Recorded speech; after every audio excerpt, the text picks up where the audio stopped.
नमस्कार दोस्तों। 23 मार्च 1931 उस दिन से 90 साल हो चुके हैं आज जब राजगुरु सुखदेव और भगत सिंह शहीद हो गए थे। आज हम सभी भगत सिंह के बारे में जानते हैं, लेकिन मेरा मानना है कि वह हमारे देश के सबसे गलत तरीके से स्वतंत्रता सेनानियों में से एक हैं। बहुत से लोगों ने अपनी फोटो को अपनी प्रोफाइल चित्रों के रूप में लिखा, लेकिन उनमें से किसी ने भी अपनी राय, विचारों और विचारधाराओं को समझने की कोशिश की है।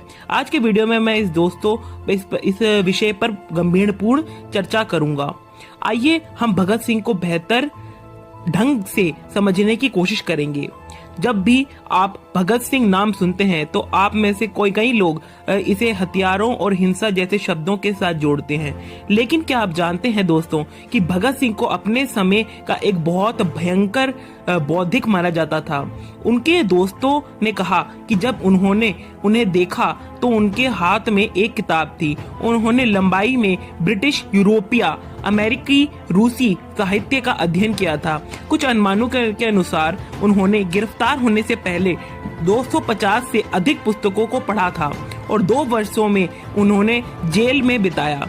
उन्होंने 300 से अधिक किताबें पढ़ी। न केवल किताबें पढ़ने के लिए बल्कि भगत सिंह भी उन्हें गधे के लिए प्रसिद्ध थे।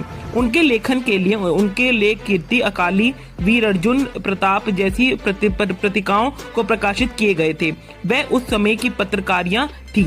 मेरे कहने का मतलब यह है कि भगत सिंह सर्वोच्च आदर्श का एक बौद्धिक था, लेकिन आज अगर आप किसी को भगत सिंह की तरह काम करने के लिए कहते हैं तो वह अपनी मूंछों और फायर विंगर के साथ खेलेंगे। लेकिन क्या आप जानते हैं कि भगत सिंह ने कहा था कि बम और पिस्तल भी वह काम नहीं कर सकते जो एक आम इंसान की सतर्कता कर सकती है। अगर ऐसे ही फैक्ट्स और भी जानने के तो हमारे चैनल को सब्सक्राइब और भगत सिंह के बारे में और भी जानने का प्रयास करते हैं।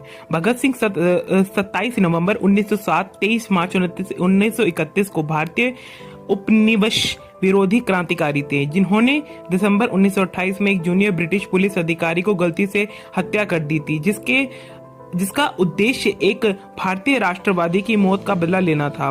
बाद में उन्होंने दिल्ली में केंद्रीय विधानसभा में एक बड़े पैमाने पर प्रतीकात्मक बमबारी और जेल में भूख हड़ताल भाग लिया, जिसमें भारतीय संवित्य वाले समाचार पत्रों में सहानुभूतिपूर्ण कवरेज के दम पर उन्होंने पंजाब क्षेत्र में एक घरेलू नाम बना दिया और 23 साल की उम्र में उनको फांसी दे दी गई। उत्तरी भारत में एक शहीद और लोकनायक बन गए। बॉलिशिज्म और अराजकतावाद के विचार उधार लेते हुए हैं। कश्मीर भगत सिंह ने 1930 के दशक में भारत में बढ़ते